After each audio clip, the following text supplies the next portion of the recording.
Bien, vamos a resolver el problema 4 que habla sobre el potencial de un anillo cargado. Tenemos un anillo de radio R que tiene una densidad de carga lineal que depende del ángulo azimutal phi, dada por la siguiente expresión que está acá, y nos piden calcular el campo y el potencial sobre un punto arbitrario z sobre el eje del anillo, y nos preguntan que qué sucede en el centro del anillo, qué sucede con el potencial en ese punto. Entonces, lo primero que vamos a hacer pues es nuestro esquema. Vamos a trazar un vector desde el origen al punto de evaluación del campo, que es un punto P cualquiera sobre el eje Z, y el vector R' que va hacia el diferencial de carga que estamos considerando, y el vector que los une pues es R menos R'. Entonces esto lo hacemos para poder utilizar el método vectorial, y por ende pues primero definimos quiénes son esos vectores en nuestro problema. R va a ser igual a Z en dirección K, R' pues está en el plano XY y tiene componentes. Como el anillo tiene radio R, pues va a ser R coseno de phi en I y R seno de phi en J. Además, pues el módulo nos va a resultar ser igual a la raíz cuadrada de R cuadrado más Z cuadrado, porque al realizar el producto punto nos queda el cuadrado de cada una de las componentes.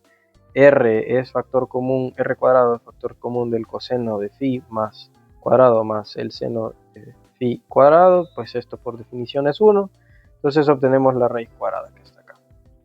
Bien, el método vectorial pues nos dice que el potencial en un punto R cualquiera pues viene dado por la siguiente expresión, que en el caso de una distribución de carga lineal pues se escribiría de esta manera: el módulo menos eso dl'.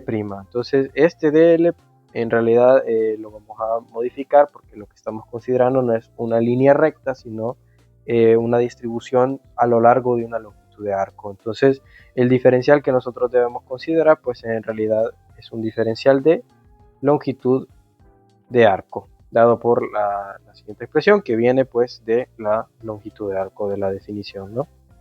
Esta.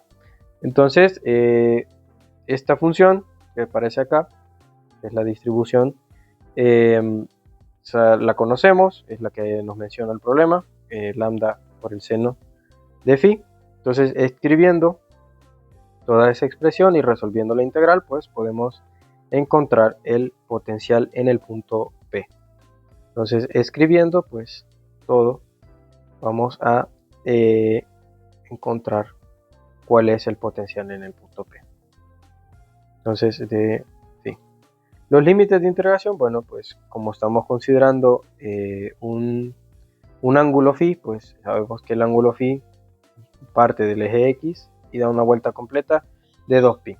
Entonces, si solo resolvemos la integral, dado que este término y este término no dependen de phi, sino que solamente el seno, ni tampoco r, lo que vamos a tener es una integral que va de 0 a 2pi del seno de phi.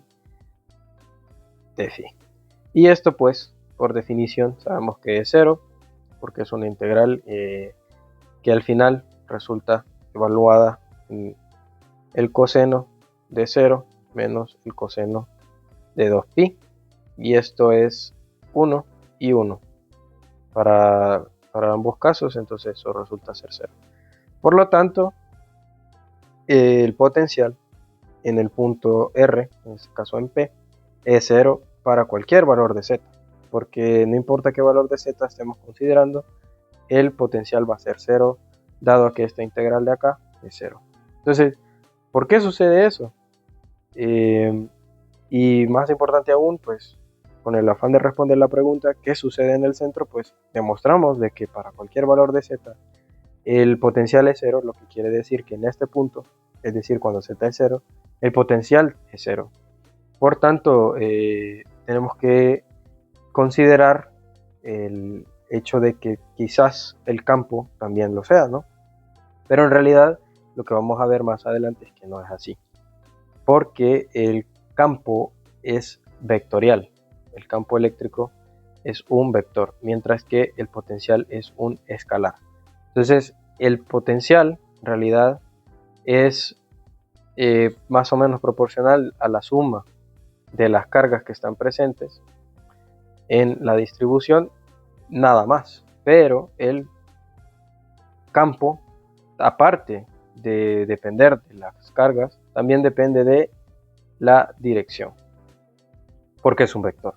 Entonces, en el caso del potencial en el centro, como solo depende de las cargas y no de la dirección, al analizar el comportamiento del seno de 0 a pi y de pi a 2pi, observamos de que en este ciclo la distribución de carga será positiva y en este será negativo, que es justamente lo que se representa en este esquema.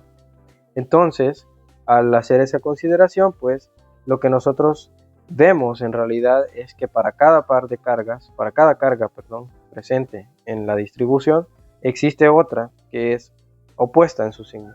Entonces, la carga total del sistema es 0 y por lo tanto, pues el potencial también lo es para todo Z. Eso es en realidad lo que está sucediendo en el centro, debido a la distribución que tiene el anillo dada por la función seno. La carga total del sistema es 0 y por tanto el potencial en ese punto también lo es. Ahora con el campo pues vamos a tener un esquema similar, solamente que como es un vector, como mencionaba antes, lo que va a suceder es que ahora vamos a tener 3 integrales, una por cada componente. Sin embargo, para poder realizarlo de forma más eficiente, pues vamos a analizar la simetría del problema, ya que lo permite. Entonces, al tener un diferencial en el plano XY y otro también en el plano XY, pero opuesto a él, podemos analizar cómo un diferencial y otro interactúan en el punto P. Entonces, para ello, pues en el punto P vamos a considerar el plano ZY, en el cual observamos de que las componentes que producen los diferenciales de campo del dq y el dq' son antiparalelas en Z. Tienen la misma magnitud pero diferente dirección, por lo tanto esas dos se cancelan y las componentes en Y se suman. Lo mismo sucede en el plano XY. En este caso las componentes en X son las que son antiparalelas y se cancelan, y las componentes en Y se suman. Por lo tanto, al final lo que obtendríamos sería un campo que va a tener dirección en menos J, porque la suma se está dando en la dirección negativa de Y. Entonces, utilizando pues la definición del campo que se encuentra por acá, nuevamente considerando a este diferencial de L como un diferencial de arco, pues escribimos la expresión.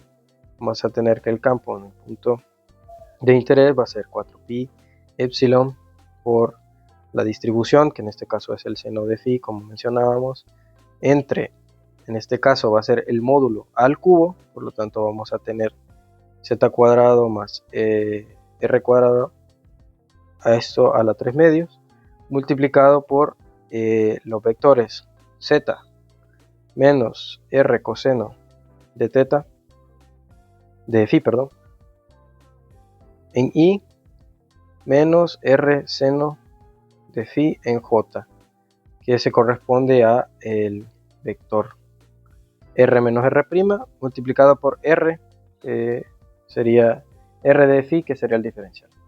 Nuevamente pues la integral va a ir de 0 a 2pi, pero en este caso tendríamos que resolver 3 integrales, pero hemos demostrado por simetría que estas componentes en el fondo pues no van a tener ninguna contribución, pues se cancelan al ser antiparalelas. Entonces estas dos integrales pues no es necesario realizarlas, y si se realizasen pues resultaría que son 0. Entonces las podemos omitir y simplemente escribir la integral que nos interesa.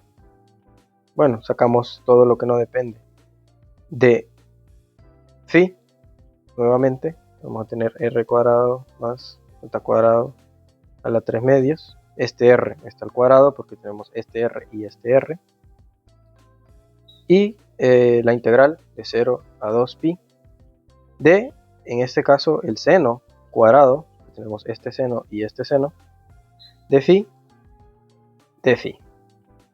en, como mencionamos, menos j, y ahí es donde sale ese signo menos. Ahora, esta integral pues la podemos resolver utilizando la integral trigonométrica siguiente.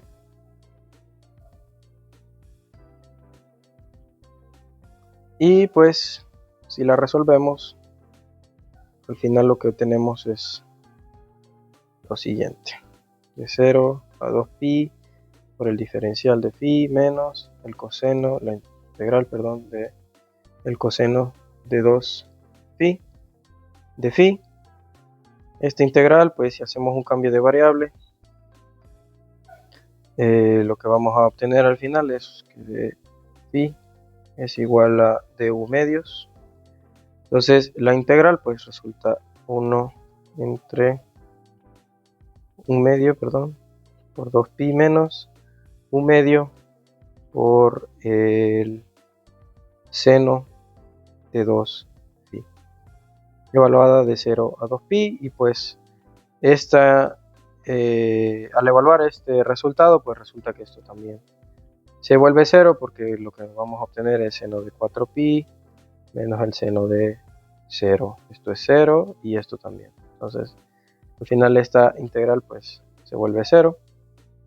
Por lo tanto el valor de la integral al final es simplemente pi, porque acá nos va a quedar 1 medio de multiplicado por 2pi, pues simplemente queda pi.